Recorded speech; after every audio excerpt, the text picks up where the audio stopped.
बावाज़े बुलंद दरूद शरीफ का नजराना पेश करें। पढ़ें अल्लाहुम्मा सल्ली अला सय्यदिना व शफीना व नबीना व करीमिना मुहम्मदिन बारिक व सल्लिम सलातु व सलामन अलैका या रसूलल्लाह सल्लल्लाहु तआला अलैहि वसल्लम।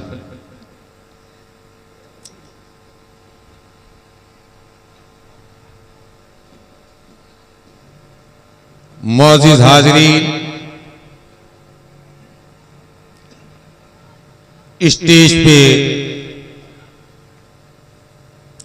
रौनक अफरोज आल इंडिया उलमा मशाइख बोर्ड के सदर बानी हुजूर अशरफ मिल्लत हजरत सैयद मोहम्मद अशरफ मियां साहब क़िबला मदहुल आली तशरीफ फरमा हैं। मेरे बड़े भाई हैं और दीगर उलमाए किराम शोराए उज़ाम यहां पे तशरीफ फरमा हैं।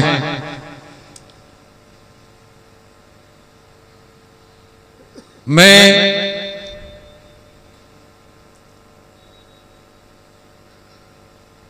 कोई खतीब नहीं हूं और ना ही खिताबत मेरा शौक और ज़ौक़ है।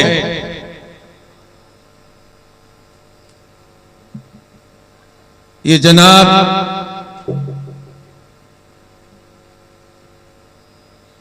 तारिक साहब की देन है कि जो बिल जब्र पकड़ के लाके यहां पे खड़ा कर दिया। उनकी मोहब्बत, अहले मुबारकपुर की मोहब्बत और अहले मुबारकपुर की कछौछा से जो निस्बत सैकड़ों साल से चली आ रही है, उसे ना मैं नजरअंदाज कर सकता हूं, ना दरगुजर कर सकता हूं। उसे नजरअंदाज करने का मतलब यह हुआ कि मैं अपने आबा व अजदाद को नाराज कर दूंगा। आज के 125 साल पहले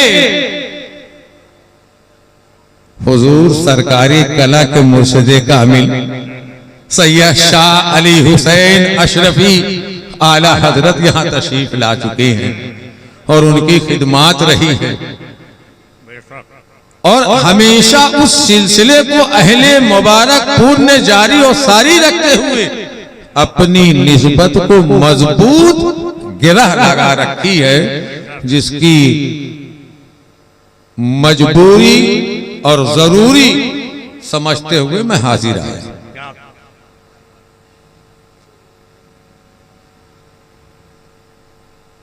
मैं एक सियासी इंसान हूं, दुनियावी इंसान हूं। अक्सर व बेशतर निजामत कर रहे हमारे भाई अकरम साहब टकराते रहते हैं और हम भी कोशिश करते हैं कि इनकी जद में ना आए, मगर क्योंकि ये ऐसे नाजिम हैं जो किसी का ना तो लिहाज करते हैं ना पास करते हैं, चपक के पकड़ लेते हैं। हाँ, मौका मिलना चाहिए।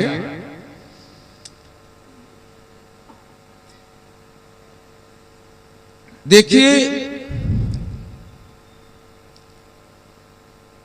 कुरान अजीम में सबसे मजबूत मुस्तहकम सूरह फातिहा।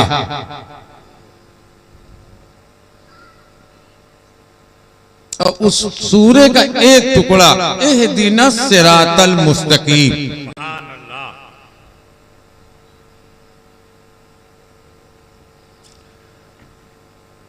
अब सिराते मुस्तकीम है क्या?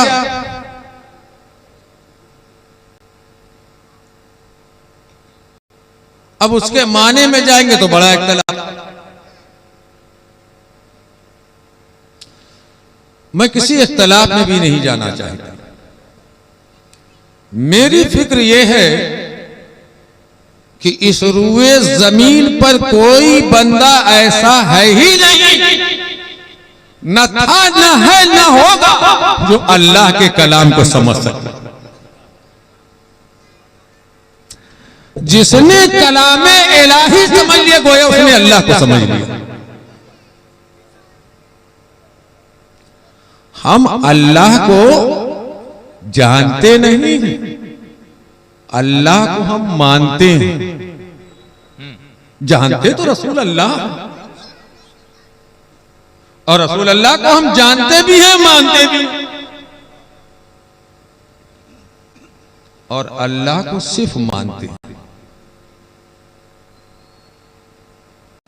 हमारी इतनी तो वसात ही नहीं, इतनी जुर्रत और ताकत ही नहीं कि हम अल्लाह को जान सकें। दूसरी चीज, हो सकता है बहुत से लोग इख्तिलाफ करना चाहें तो कर भी सकते हैं, मगर मैं इस सरजमीन मुबारक को, जहां पर इल्मी मरकज है, मैं वहां से यह बताना चाहता हूं कि कुरान अजीम का उर्दू में तर्जुमा हो ही नहीं सकता। अरबी के बहुत से अल्फाजात ऐसे हैं जिसका उर्दू में कोई माना ही नहीं, मगर अहले इल्म ने जो तर्जमा किया है वो भी हक है, वो भी सच है। क्योंकि अगर वो ना करते तो हम कुरान अजीम के एक लफ्ज को भी ना समझ पाते। उन्होंने वो तर्जमा करके हमारे ऊपर एहसाने अजीम किया ताकि हम अपनी अक्ले सलीम के मुताबिक उसको समझ सकें। इहदिना सिरातल मुस्तकीम, एक तर्जमा ए अल्लाह तू हमें राह मुस्तकीम देखा, और एक तर्जमा है कि ए अल्लाह तू हमें राह मुस्तकीम पे चला। एक देखने की बात करता है और एक चलने की बात करता है। मेरा ये मानना है कि महबूब किबरिया सल्लल्लाहु अलैहि वसल्लम ने राह मुस्तकीम दिखाया है, वो खुद चलकर बताया भी। आका ने राह मुस्तकीम दिखाया और खुद चलकर बताया कि ये राह मुस्तकीम। वही तो नबी की सीरत है, नबी की यही सीरत है। हमें तो आका हिदायत दे दे, आका के सदके रब्बुल इज्जत हिदायत दे कि हम उस राह मुस्तकीम को अपना कर चलते रहे। हम गुनहगार, सियाकार, बदकार इंसान हैं जो दीन के बताए हुए रास्ते को जानते हैं, नहीं चलते।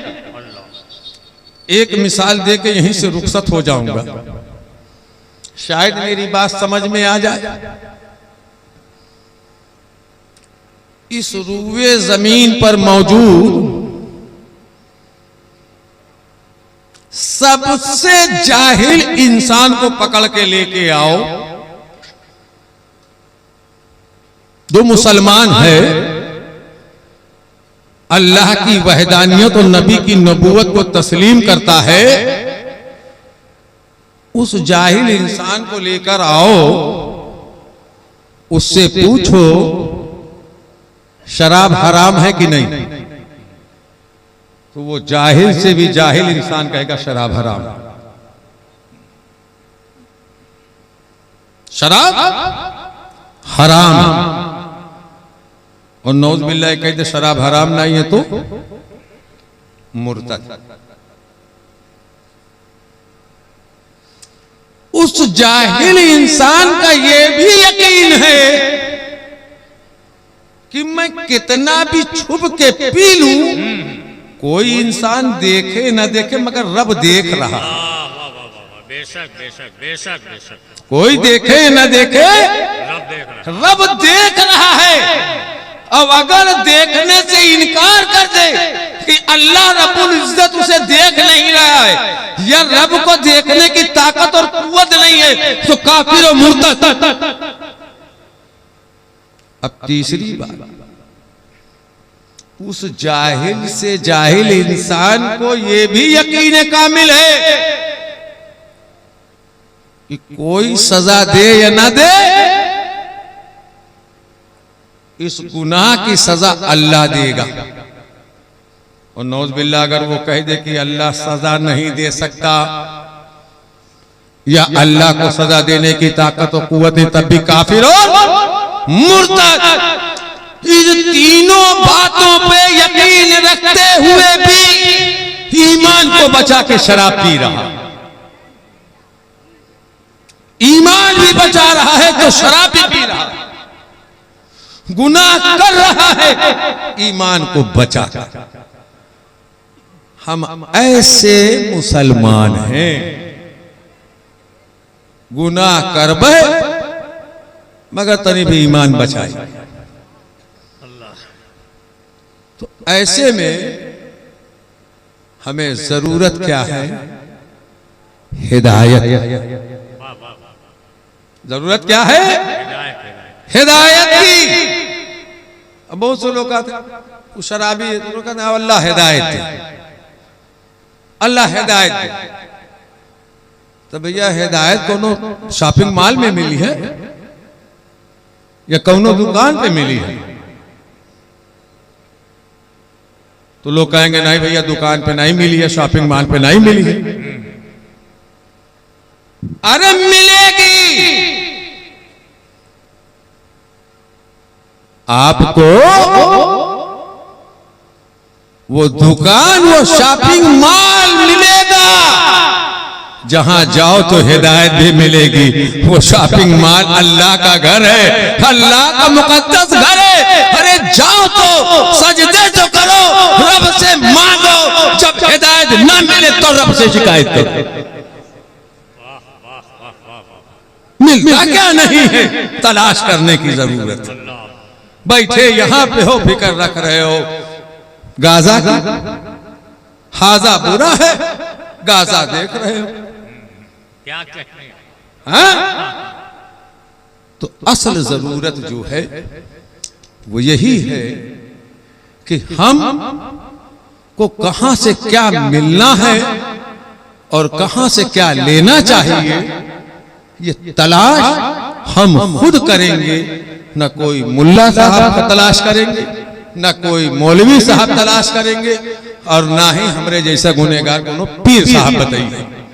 इतना इल्म आपको है कि शराब हराम है, शराब पीना गुनाह है, उसके बावजूद आप कसदन ये कर रहे हैं, तो अब इसका कोई जवाब नहीं है, ठीक है ना? इसके लिए तो बस यही है कि आप खुद अपना मुहासबा करें, हम खुद मुहासबा करें। अब एक और मिसाल देकर रुखसत हूं, जैसे ये मेरा मोबाइल जी। अब आपको क्या पता मैं खरीद के लाया फिर चोरी करके लाया। अब मैं चोरी करके अगर लाया, कोई नहीं जान रहा है कि ये चोरी का मोबाइल है, मगर जब मैं अपने हाथ में लेता हूं तो खुद को कहता हूं कि मैं चोर हूं, चोरी का है, ये चोरी का है, मैं चोर हूं। मैं खुद को चोर कह रहा हूं, मुझे बुरा नहीं लग रहा है, मगर आप में से कोई मुझे चोर कहेगा तो मुझे बुरा लगेगा। क्या बात है, क्या बात है। मैं खुद अपने आप को, मेरा ज़मीर मलामत कर रहा है, मगर मैं गैरों की मलामत का मोहताज हूं कि जब अवामुन नास कहने लगे कि मैं चोर हूं, तब मैं हिदायत तलाश करूंगा, तब मैं तौबा करूंगा। तो भैया कम से कम जैसे कुल चीज में मोरा अपना, मोरी अपनी चालाकी है ना, तो कम से कम ये सोच लो कि अगर मैं एक अच्छा काम नहीं कर रहा हूं तो कम से कम बुरा काम ना कर। अरे भाई 5 टाइम की नमाज नहीं पढ़ रहे हो, एक तो ये गुनाह, शराब पी रहे हो, जुआ खेल रहे हो। जिन जिन चीजों के लिए अल्लाह ने हुक्म दिया कि ये करो वो कर नहीं रहे हो, और जिससे मना किया कि ना करो वो तुम कर रहे हो, यानी डबल गुनाह ले रहे हो।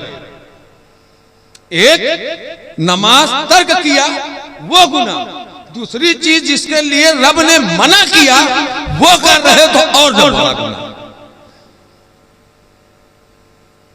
एक है गुनाह सगीरा, एक है गुनाह कबीरा। मुझे कहने में कोई दरेग नहीं है, हमारी कौम इतनी बेहिर्स हो चुकी है, कसदन गुनाह कबीरा कर रही, कसदन गुनाह कबीरा कर रही है। अब इनको कोई पीर साहब, कोई मुफ्ती साहब, कोई उलमा सुधार नहीं सकते जब तक हम खुद न सुधरना चाहें। हर एक मुसलमान को खूब, बात को क्या है, होटल पे बैठ जाएंगे, देखो सबसे ज्यादा मुफ्ती वही बन जाता है, जो सबसे बड़ा जाहिर वो सबसे बड़ा मुफ्ती बना। और जो हमारे मुफ्ती है, उलमा है, आज की तारीख में गोशा नशीनी अख्तियार कर रहे हैं अपनी इज्जत को बचाने के लिए। उनको डर है कि जाहिर मुझसे आके बहस करे, और ऐसी बहस करेगा जिसका ना सर है ना पैर है, तो वो अपनी इज्जत को बचा के गोशा नशीनी अख्तियार कर। आज आप देखिए अवाम में कितने लोग जाते हैं उलमा के पास बैठते हैं, कितने लोग जाते हैं मुफ्तान किराम के पास बैठते हैं, कितने लोग जाते हैं कि पीरान ओज़ाम के पास बैठते हैं। तलब ही नहीं, तलब ही नहीं। आज का हमारा नौजवान मुसलमान क्रिकेट मैच पूरा टाइम, पूरा वक्त क्रिकेट में लगा रहा है। टूर्नामेंट ये कराएंगे, मैच ये खिलवाएंगे, चंदा करेंगे। अब 4 दिन का 5 दिन का हो रहा है, लाखों रुपया खर्च करते हो, 5 दिन सारे नौजवानों का वक्त वहां बर्बाद हो रहा है। जो लूम चलावे वाले लूम मंगे के जाके देख रहे हैं, घर में भले फाका हो। पढ़ने वाला लड़का है जाके मैच देख रहा है, स्कूल में भले फेल हो जाए, अम्मा अब्बा परेशान, मोरे बाबू के लिए हजरत नहीं दुआ कही दो, सरा पे हाथ रख दो, पढ़े में कमजोर है, तेज हो जाए। अरे हजरत का हथवा जाऊ न कोनो माजून है का कि चिप लगाई दे तेज हो जाए है? अगर ऐसा ही होता, क्या बात है, देखिए मेरे आका ने कितनी तालीम दिया। एक तरफ जिब्रील अमीन मन्नो सलवा लेके आ रहे हैं, दूसरी तरफ मेरे आका पेट पे पत्थर भी बांध गए। क्योंकि मेरे आका जानते थे कि मेरे उम्मतियों को फाका भी करना पड़ेगा, तो उस वक्त गलत रास्तों को अख्तियार मत करना। भूख की शिद्दत महसूस हो तो पेट पे पत्थर बांध दे, सुभान अल्लाह, मगर गलत रास्तों को अख्तियार मत करना। क्या हम ऐसा करते हैं? आज इसी गुफ्तगू आज मैंने कहा कि इब्राहिम खलीलुल्लाह के लिए आग दहकाई नमरूद ने, बड़ी मेहनत और मशक्कत किया, और जब हजरत इब्राहिम खलीलुल्लाह को उस आग में डाला तो आग का हाशर क्या हुआ? गुलजार हो गई। मगर रहे कांटे मेरे आका के रास्ते में जो बिछाए गए वो आपके तलवे मुबारक में क्यों चुभ गए? वो कांटा क्यों नहीं गुलजार हुआ? क्योंकि मेरे आका जानते थे कि मेरे उम्मतियों के रास्ते में कांटे बिछाए जाए, मेरे बाद कोई नबी नहीं आएगा। जब वो मेरे उम्मतियों के रास्ते में कांटे बिछाए जाए और तुम्हारे पैरों में जब वो चुभे तो तुम उससे कसास मत लेना, बदला मत लेना, बल्कि मुझे याद कर लेना, तुम्हारा दर्द काफूर हो जाए। जो कुछ भी हमारी जिंदगी में हो सकता था या हो सकता है वो सब कुछ मेरे आका के सामने आया और करके बताया। यही नबी की सीरत, यही सीरत। बाकी और क्या बताएंगे सीरत बाबू, आका के बारे में और क्या बता सकते हैं? हम तो छोड़ दो, कोई नबी नहीं बता सकता सिवाय अल्लाह। जिब्रील की भी हद महदूद है। हम तो खुश नसीब हैं, किसियाकार हैं, बदकार हैं, बहुत खराब हैं, बहुत बड़े नाकारा हैं, मगर आका दो जहां सल्लल्लाहु अलैहि वसल्लम की उम्मती है। बेशक बेशक बेशक। इसी पे तो गुरूर है, इसी पे तो नाज है, इसी पे तो फक्र है। अरे हमें तो छोड़ दीजिए, जब खातूने जन्नत ने रब से मुआहिदा करा लिया कि मेरे बाबा जान के उम्मतियों को बख्शवाने का जब मुआहिदा करा लिया, तब मौला अली से निकाह की इजाजत दी। ये बड़ी बात है, ये बड़ी बात है। इतना ख्याल उम्मतियों का, बाबा जान के उम्मतियों, हम लोग का कुल ख्याल खाली अपने घर, अंडा और बच्चा, उसके लिए चाहे गलत करे सही करे कोई इम्तियाज। अल्लाह रब्बुल इज्जत आका दो जहां सल्लल्लाहु अलैहि वसल्लम के लाला ने पाक के सदक़े तुफैल हम सबको राहे मुस्तकीम पर चलने की तौफीक और रौफीक अता फरमाए। वमा अलैना इल्लल बलाग। अस्सलामु अलैकुम व रहमतुल्लाहि व बरकातहू।